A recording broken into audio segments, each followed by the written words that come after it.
Hey everyone, I hope y'all are doing alright this morning or evening, wherever you're from or at. I wanted to kind of share some thoughts that I've been having or where I'm at on some decision making regarding investing or kind of parking some funds because these times are uncertain, I know, for a lot of people.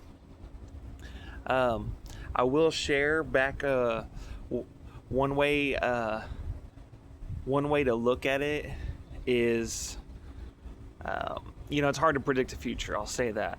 Looking back around COVID, whenever people were stocking up on stuff, I remember I bought like a couple things of shampoo, a couple things of deodorant, I think like a thing of laundry detergent or two and stuff. So I kind of had like multiples of things, and it was just me. So it was like this stuff, I ended up having stuff. I think I even still have the laundry detergent to this day, because like sometimes like recently, since I moved where I'm at now, the last few years, like I'll still go to the laundromat, or at one point, I was washing my clothes at a girl's house that I was dating. Basically, I have a washer and dryer hook up here, but the point is like I'd go places and be like, oh hey, you mind if I didn't bring my laundry detergent or whatever. Point is, I still have it. And really what the point I'm trying to make is I say this laundry detergent, for example, cost me $10, and then like a year or so after COVID, it cost now $13. Well, that's 30% of me buying all this extra stuff.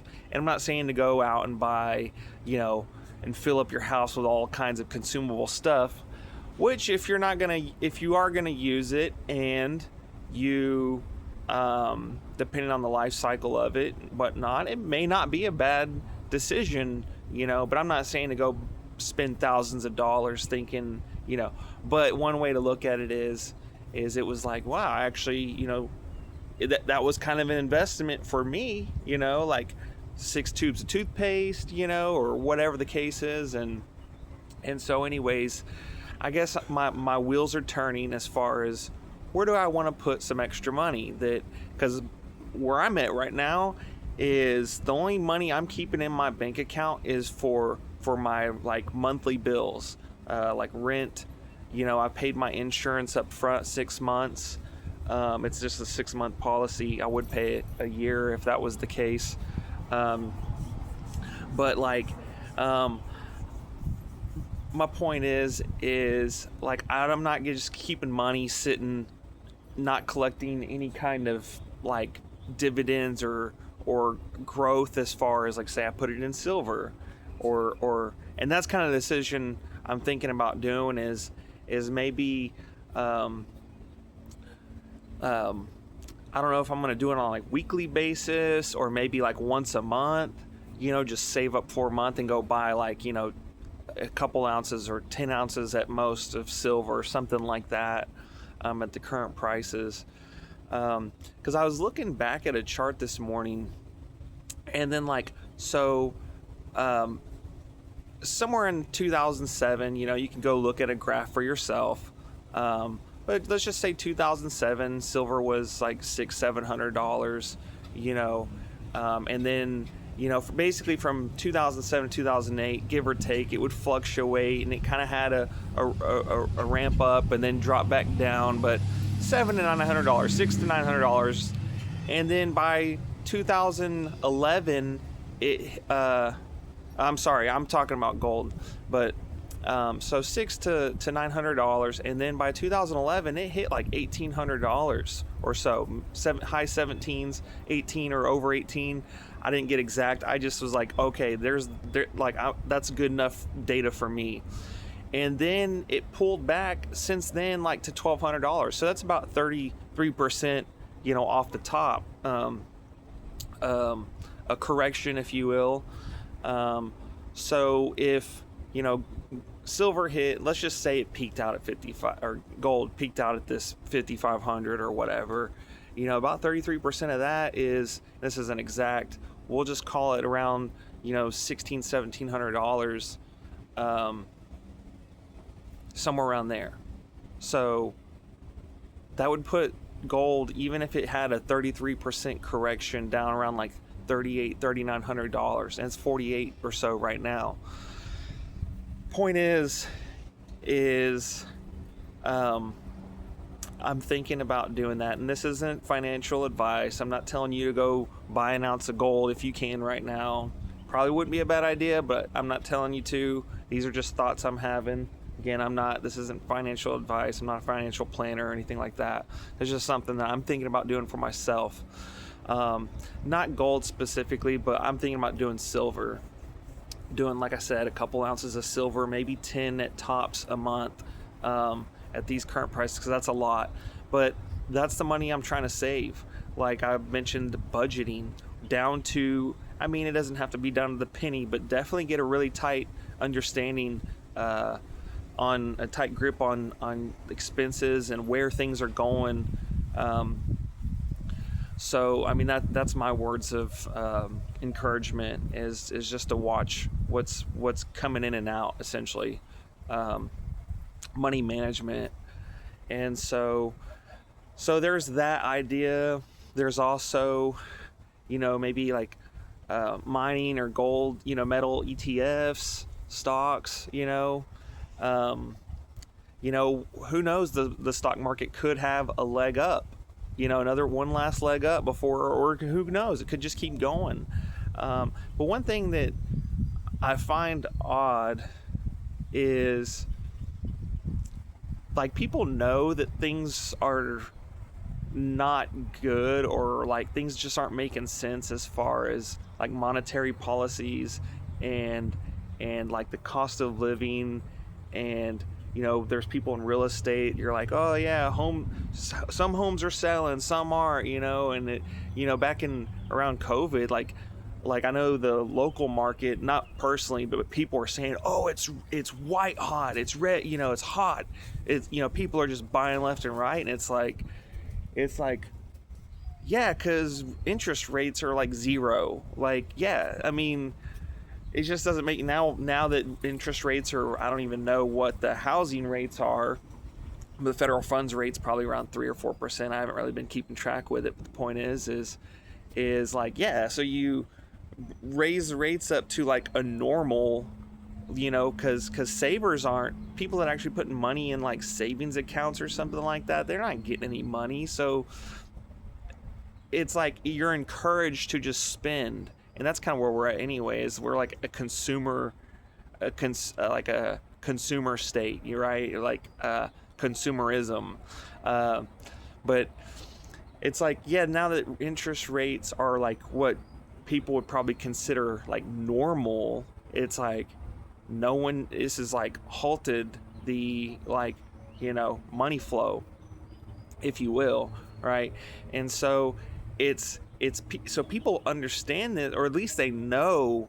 But then on, like, they're like, you ask them, they're like, oh, we need to lower rates. It's like, but that's what's got us to this point where we're at. It's like, so what? So is this how we're gonna just like keep things going? Is just low rates and quantitative easing, and just so now, prices. It's like, it's like eventually, bread's gonna be like $20 a loaf. So does that even make sense? Like, oh, okay, let's just start adding zeros to the end of, either, the dollar. And some people, I know some guy was like, well, we won't even need $1,000 bill because everything's digital. But the point is like, oh, just start adding zeros on the end of our dollars, essentially, and then there you have it, problem solved. Basically, it's like, jobs just pay more, everything costs more, gallon of milk's $20. You know what I mean? Like, where does this end? This is like, this doesn't even make any sense.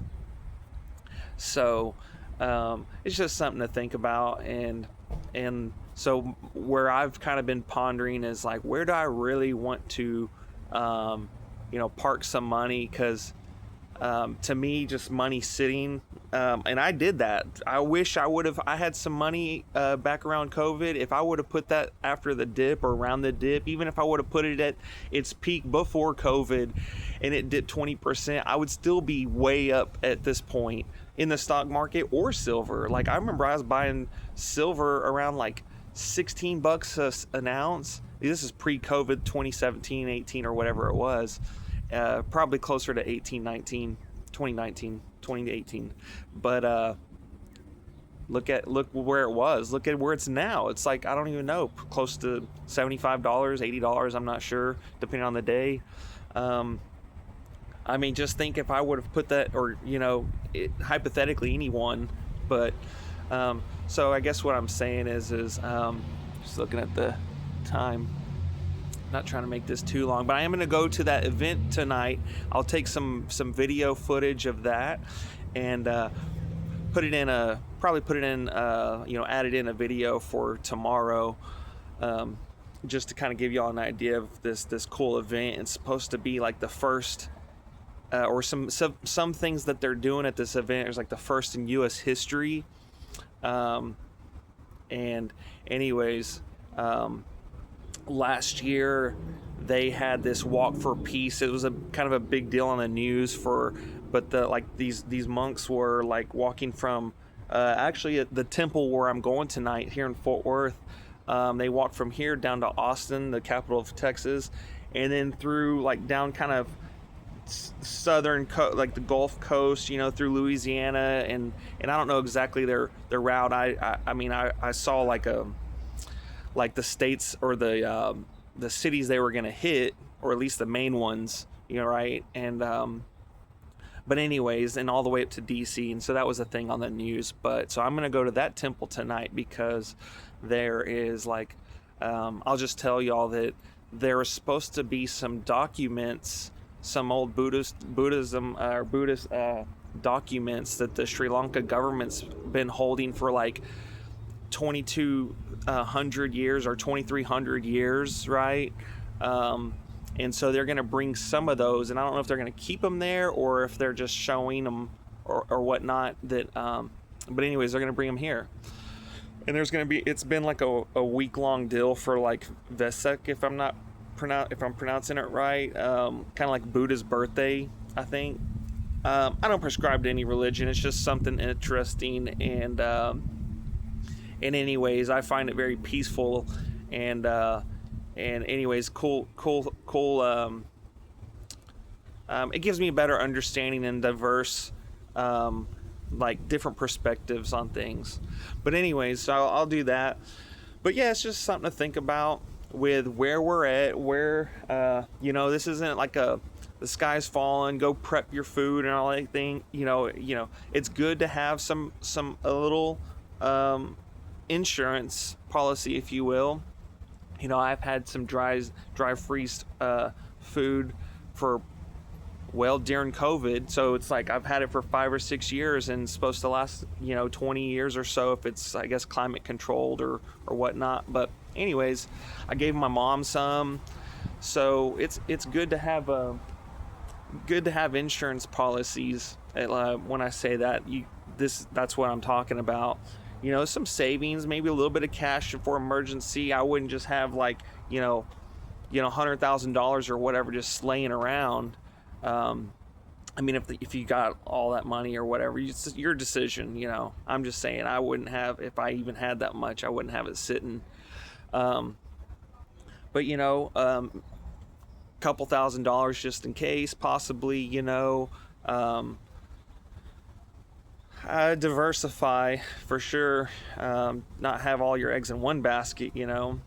Anyways, so I hope this gets some thoughts percolating, and just some ideas or a different perspective. But that's kind of where I'm at, is really watching my budget, watching what's coming in. And I've mentioned part-time job, an extra $400, $500, $600 a month. I mean, hey, that could be close to 10 ounces extra of silver a month. Not a bad gig. Anyways, so So anyways, I mean, that's probably what I would do, something like that, or at least invest it. It would only be strictly for, because I can cover my bills with the job I have. So this would just be extra, and that's the motivation I have. I have a motivation to try to get a little bit bigger cushion just in case something does happen. And I know people are like, oh, you're not going to eat silver, and I don't know if we're going to barter or anything like that. I'm not trying to, oh, I'm prepper, or I'm a prepper, Now, I'm not saying anything bad about that kind of mentality. It would be good to have a land, but not all of us have, can work online and buy land somewhere else, and then we could, go and live somewhere out in the country. And most of us probably have a job that's close to a populated area, like a city. So we gotta be close to work. I mean, who's driving 2 hours?